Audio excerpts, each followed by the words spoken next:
instructional video actually. So one of the posts I put up the other day where I just happened to be in down dog, I got a message saying, oh, the ankle mobility that I have. Actually, I have normal ankle mobility. He just clearly has a lack of mobility and he needs a little help sorting that out a bit.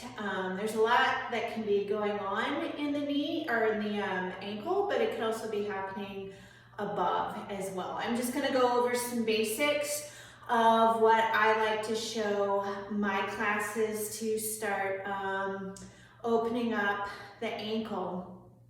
So as far as the ankle is concerned, okay, you have, this is dorsiflexion, that's plantar-flexion. Okay, so this is what we're looking at for range of motion, okay? So when people start doing ankle or calf stretches to increase their ankle mobility, they'll have a tendency to fall in when they're trying to bring the knees over, okay? Those knees will dump in a little bit. That's actually moving in what's called the talo-crual joint, okay? Or I'm sorry, that's the sub-talor joint.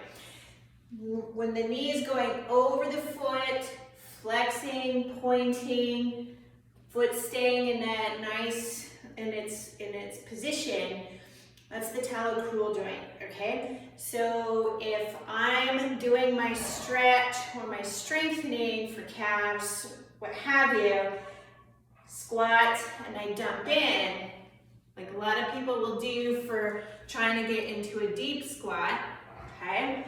That's moving into what's called the sub-talor joint. It's a different part of the foot, okay? That deals with supination and pronation, more or less, okay?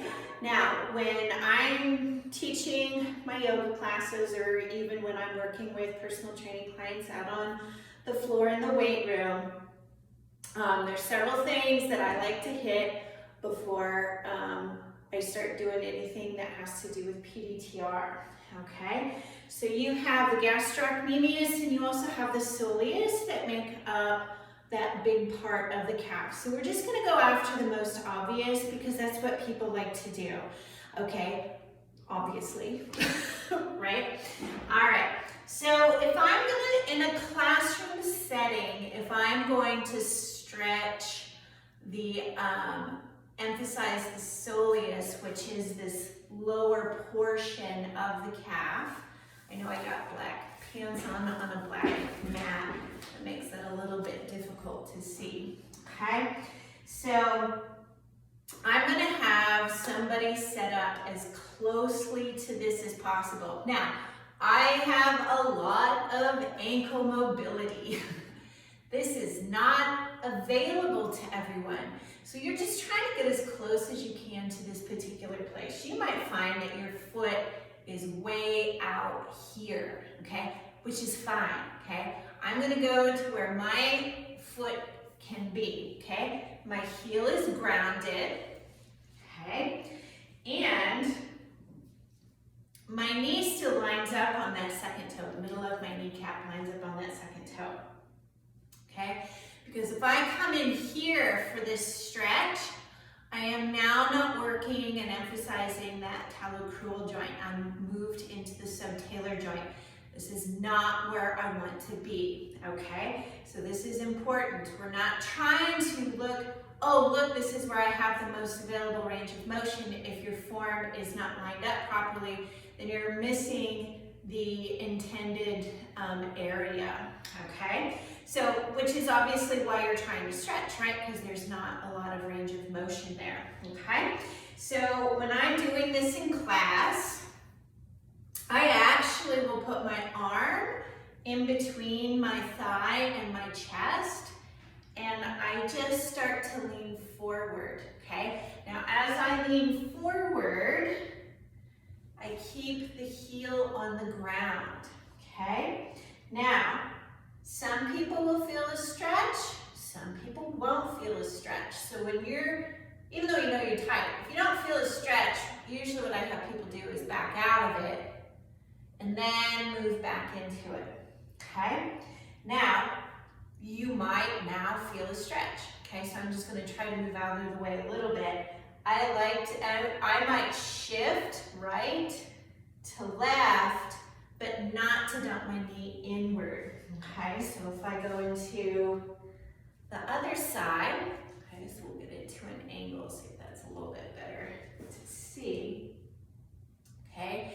Again, my heel is grounded, my middle of my kneecap lines up on the second and third toe, and I am just stretching, okay? Now, I feel as though I can't get enough leverage, so this is one of the reasons why I put my arm there, where I can get some good leverage, okay? And again, I will rock in and out of the stretch, so I can get the release. I'm not bouncing ballistically, I'm holding, there's a stretch, it's not releasing anymore, so I barely back out and then I move back in, okay? So this is just getting that the soleus, which is about mid-calf down to the Achilles. I will actually open up the feet as well with golf balls and such, but we'll just start with this, okay? Again, I like to start in on the ankle before I start moving anywhere else. So I'll do several videos, okay? The next one is you're just sitting on top of your feet and you lean back and maybe you bring up both legs, okay? Maybe you can't bring up both legs, and so you can bring up one leg at a time, okay?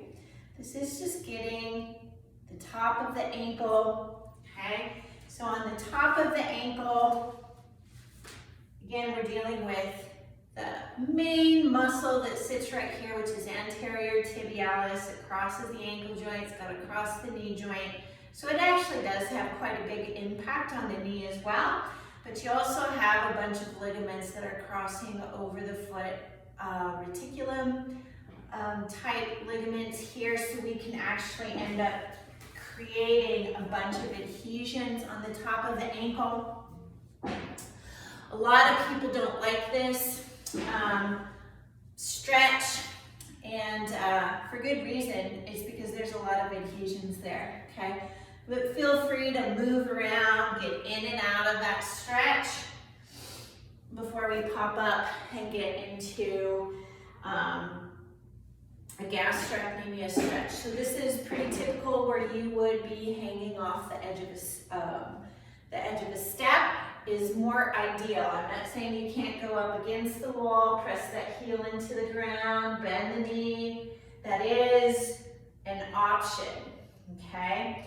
When you do that up against the wall, you want to make sure, again, feet are straight ahead, bending the knee captures mid-calf down, straightening out the leg is mid-calf up. You may even feel it across the knee joint, which is actually quite normal, okay? But as we get more range of motion and more flexibility, we find that we need a deeper stretch, which this is where hanging off the edge of a step is really helpful. The ball of my foot is hanging off the edge of the step, and I'm not hanging off my hip, okay? My hips are underneath the shoulders, and as long as my leg is straight, I'm gonna get mid-calf up. And again, I feel mine crossing up through the knee and just right above the knee. Again, very normal. The calf muscles have to cross the knee joint to connect with, they're connecting with the hamstrings. This is how they talk to each other, because the hamstrings also cross the knee joint into the tibia and such, okay? So, but if I bend my knee here, it'll be mid-calf down. Straightening out the leg is mid-calf up, okay? And then of course the other side.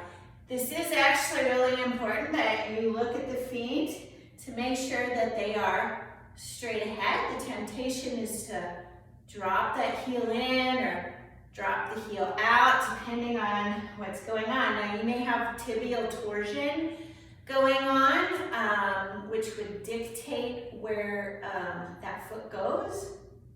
But just do your best in general to keep the legs straight, okay? And again, one side is gonna be tighter than the other, and I will get into some other stretches to help you enhance that calf stretch, even though it will look like I'm not stretching the calves at all, okay?